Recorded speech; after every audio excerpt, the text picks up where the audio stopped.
So firstly, we'd like to give our acknowledgements to the traditional owners of the land that we meet and present on today.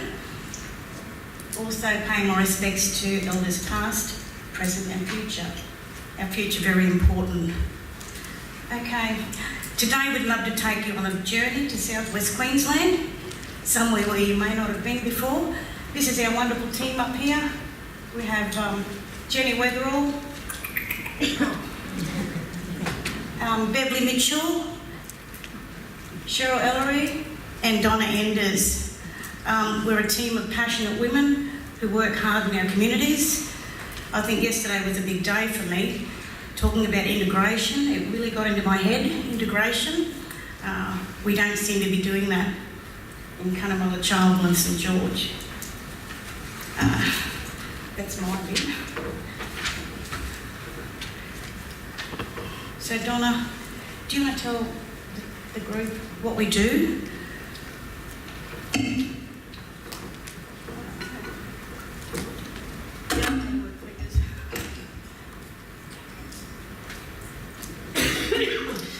Okay, Far West Indigenous Family Violence Service is coordinated from Cunnamulla with a coordinator and community support worker based at the Primary Healthcare Centre, and also have services in Charleville and St George. The service provides information, advice, referral and personal support for people who are experiencing or who have experienced, sorry, I'm nervous. The service provides information, advice, referral and personal support for people who are experiencing or have experienced domestic and family violence, with a view to supporting families with a holistic approach. We also conduct community education awareness promotions within our community business communities, approximately 15 per year that we do education and awareness programs. That's a part of our service agreement. Far West Indigenous Family Violence Service have a great rapport with all service providers in the communities. Even though that Cheryl said that we don't have that integration, but we do have a great rapport, but obviously we need all of our service providers to work collaboratively to make an improvement on all of our issues in our communities. We can do referrals to AODs, mental health OT, mental health counsellors, the FAMS, aftercare personal helpers and mentor service, the CASH, which is a primary healthcare centre, legal service, social worker, Department of Housing, the Queensland Police Service, the domestic violence, the DV Connect, and just counsellors that do service our area. A little bit of information about how far we've come and where we are based in Queensland. Cunnamulla is, Cairns, from Cunnamulla, Cairns is where the Cunnamulla girls, they travelled from Cunnamulla to Charleville to get a flight from Charleville to Cairns, and that's 1,824 kilometres from Cunnamulla, which was 19 hours and 40 minutes. And St George, wherever she's got a little bit more further to travel from St George to Charleville to catch that flight. So that's 1,554 kilometres from St George to Cairns, which is 16 hours 55 minutes. And 1,624 kilometres from Charleville to Cairns, which is 17 hours and 35 minutes. So just to give you a bit of an idea where Cairns is, to where Cunnamulla, Charleville, and we didn't have anywhere we couldn't find St George on the map. But it does exist.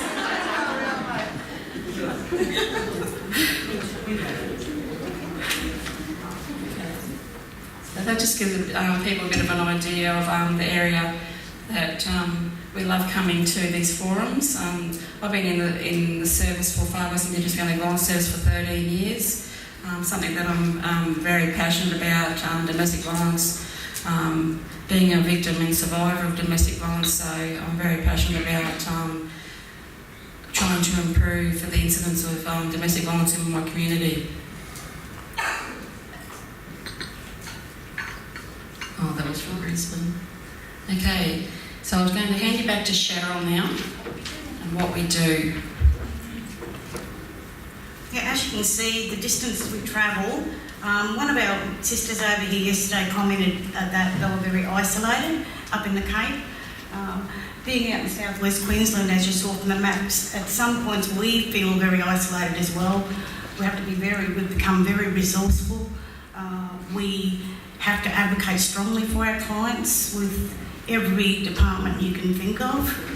Housing, DV Connect is a big thing for us. As far as I'm concerned, they're not viable in our area. Our ladies we can't get our ladies out quick enough. So this is what we do on a daily basis in our communities. We have an initial intake process where we have to safety plan with our clients and very important risk assessments to ascertain how we can work to the best of our abilities with our clients to keep them safe, especially with the children. I've had occasions when I've had to transport mum with 6 kids out of the community. Very difficult. We put up with daily, when we do get clients out, there are repercussions for us as workers, and we have to consider our own safety. We have families who don't talk to us, so we get lots of repercussions. So this is how we follow up and support our clients. Our girls are wonderful. We do court support. We go in and support our ladies and stand beside them. We case conference with all of the referral pathways that we've sent them on, make sure their journeys are appropriate and ensure they're getting everything that they need at the time. We do emergency transports. Bev and I have transported ladies over the border to New South Wales just to get them in emergency accommodation. As DV Connect send our women to Cairns, Rockhampton, places like that, and therefore they come home.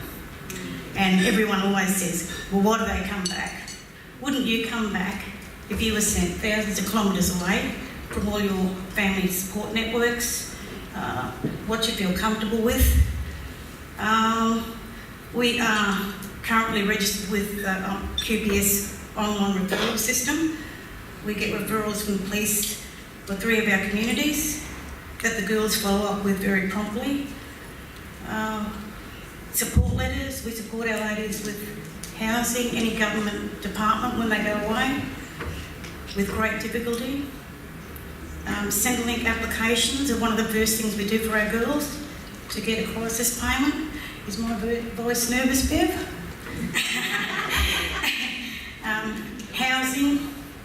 Housing, we even tried to, we've done so much to get our ladies into housing whenever they're relocated. Again, another brick wall. A lot of our ladies come home. We liaise with the police locally. Some of them are fantastic. I suppose it's the same everywhere. We work with the Lifeline and St Finnies to make sure that our ladies, when they do go out with their children, we've transported ladies out with just the clothes on their backs, them and the kids. So we've arranged in the next communities for a worker to take them to get shoes, clothing and food vouchers, so they're not high and dry. And it really shocks me how people say, well, you guys have been working with DV, why do these women come back? And you start talking about all these things, that's why the women come home, they've got nothing. As you can hear, I'm very passionate about what I do as well. And our motto is, when we have a client come to me, I stand in front of them until they get strong. I walk beside them until they've got the strength. Then I walk behind them for a while to make sure they get along and travel okay.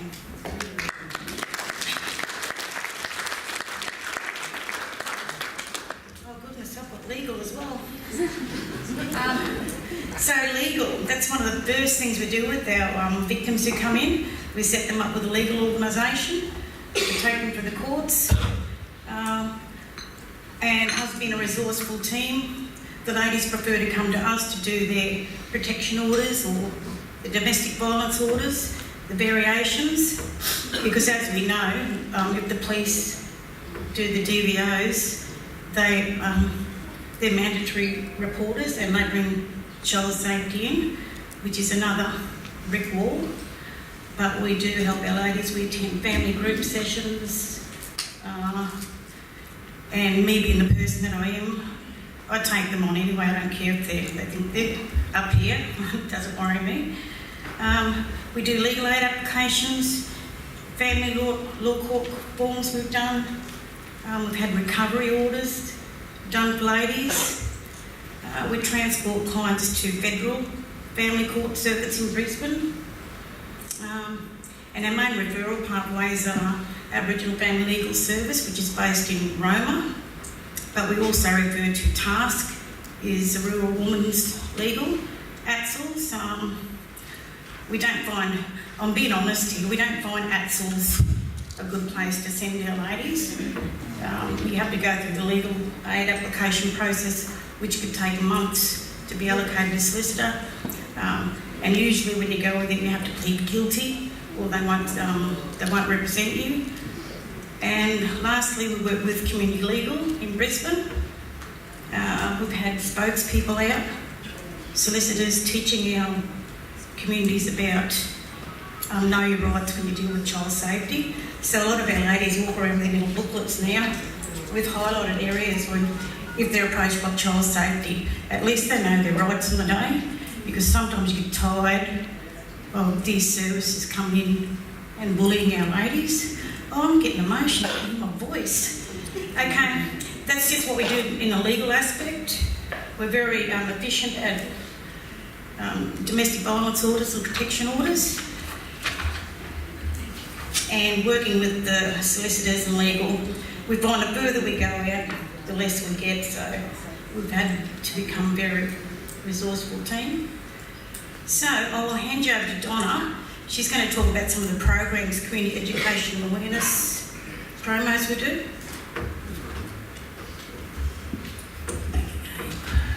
Part of our Far West team, we actually meet every 3 months. So at the beginning of January, we meet to see what programs and awareness we're going to do in our communities for the past 6 months.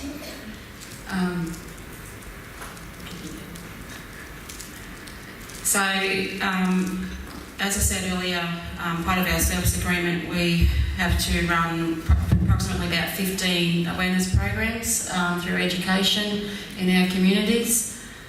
So in January, it was Sexual Health Week, so each community run a promotional stall uptown in their communities. In February, even though we have Valentine's Day in February, not everyone is receiving flowers and roses on that day and nice gifts, we're still being affected by domestic violence.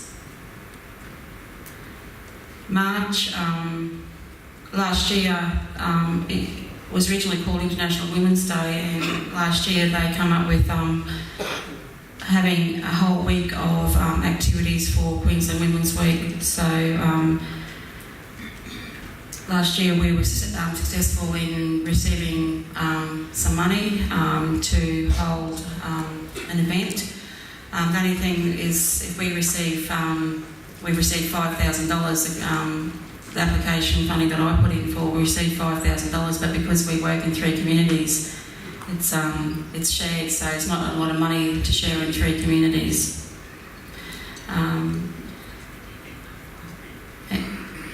And Cheryl, we were successful in receiving 2 grants that year, weren't we, Cheryl?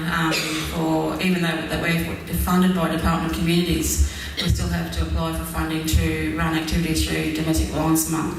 And Cheryl applied for funding for that month, and we were successful. Again, it was only $3,000, so sharing that $1,000 for each community, it doesn't really go far. Also Harmony Day in March. Harmony Day, we run some activities in with the school, and that they're just recognising our culture and everyone's culture, because our communities are multicultural, and sharing and respect everyone's culture is so important. April, Youth Week. Youth Week, I ran activities in Youth Week, so I do go beyond my role as domestic violence, but we're teaching our younger generation about encouraging them to make the right choices and in the relationships that they choose. Okay, I've got to get moving. So as you see up there's some of the programs that we run. I just wanted to touch base on the HIT DV for 6, which is a big initiative that we do in Charleville. It's a cricket initiative that through White Ribbon, because our men need to be standing up against violence against women, and we had two teams that's in the Cricket Association out there come together and played a cricket day. The 52 Silhouettes Out West tour, just want to touch base on that. That was a coordinated initiative between White Ribbon, and that actually was a tour that came out from Toowoomba, Cunnamulla, Charleville, St George, and went all the way up to Mount Isa.